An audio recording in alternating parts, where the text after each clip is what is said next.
Where unions are weak, workers get poorer. Where unions are weak, the rich get richer. If you've got a super rich elite that is intent on becoming richer, and the means by which they become richer is to make the rest of the society poorer, it's trade unions and their democracy that is the hope of working people. All of the wealth in our society is created by workers, and it's their labour that creates the super rich. And you've got to ask these people, how rich do they need to be? If you're worth 10 billion, do you need to be worth 20 billion? What we need in this country and all other countries is a distribution of wealth so that those that do the work and create the wealth get a fair share of the fruits of their labour. If you take health workers and educators and people providing public services, most of those people haven't had a pay rise for nearly a decade. We know that wealth is being transferred to the super rich in our society, and it's the ordinary women and men around this country, often in low paid or modestly paid jobs, that are paying the price. Many workers can't keep up with the cost of living and are facing really difficult choices. And they're turning to their trade unions to defend them. They're turning to the unions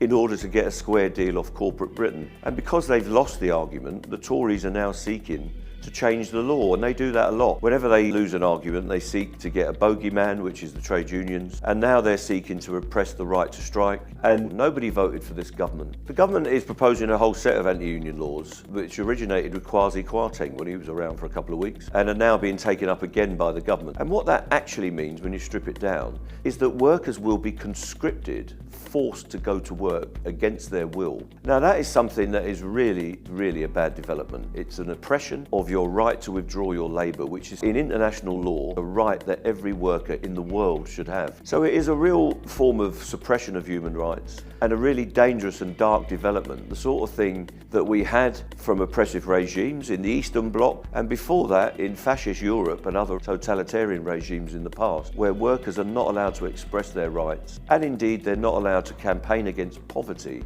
which is what the trade unions are mainly doing. And of course, coupled with the police bill and other law and order bills that they're bringing in, they're actually suppressing the right to express yourself at all and protest against things that you see as incorrect in our society. It's not easy to strike now. The trade unions have to jump through all sorts of hoops and hurdles, and in the future that will be even more difficult. But the importance of the unions being a source of opposition and being a source of dissent in our society and a source of freedom cannot be underestimated. So if you take our own history, the ability to vote to get universal suffrage was supported by the trade unions. Having the weekend and time off is a trade union campaign. Sick pay, holiday pay, premium pay for overtime, the right to get annual leave. All these issues have been fought for by trade unions in the UK and of course all around the world where people have got a more advanced form of living. In societies where you don't have free trade unions, all of those things have been stripped away. And if trade unions are oppressed, the people of this country will be oppressed fairly quickly after.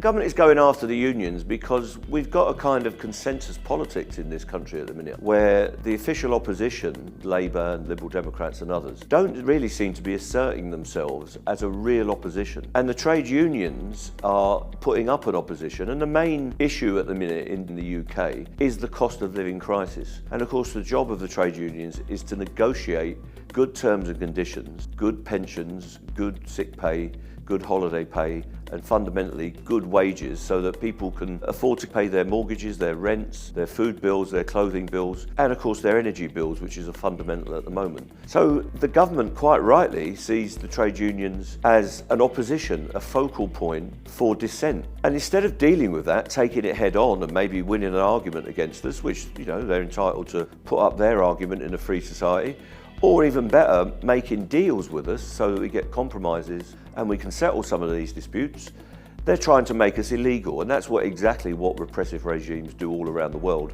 We don't want that here.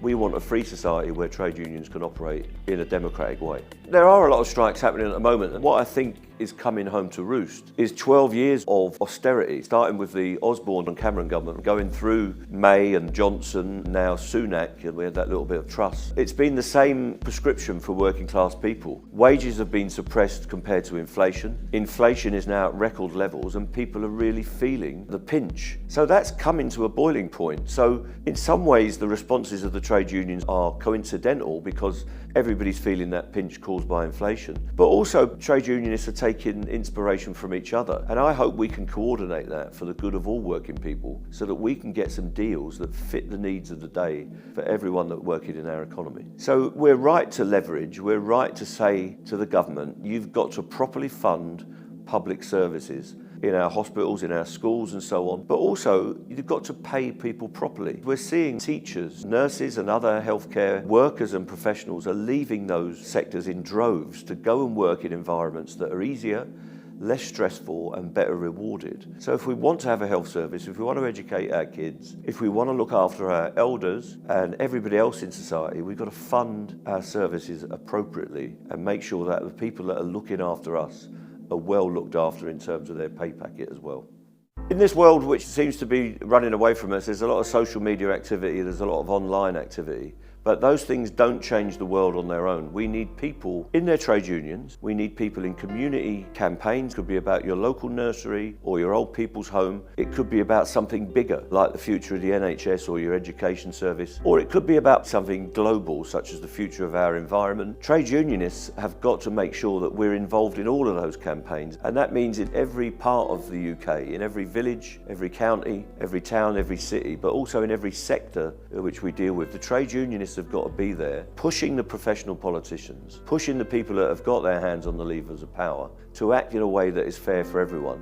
So don't think that you can just put up an emoji and that's going to change the world. We need people on the streets in their campaigns, putting those with power under pressure to share that power with the rest of us. One of the oldest slogans that we have in our movement is unity is strength. And that goes with the opposite of that division is fatal. So let's stand united together in a trade union movement, in a trade union family, with everybody working to build a better society. It's difficult for working class people to get their voices heard, to get trade union leaders heard, to get the expressions of solidarity that we want to hear. And channels like this, Double Down News, it's really important that you join us, that you become linked up, and that we have this ability to express ourselves. So join Double Down News on Patreon.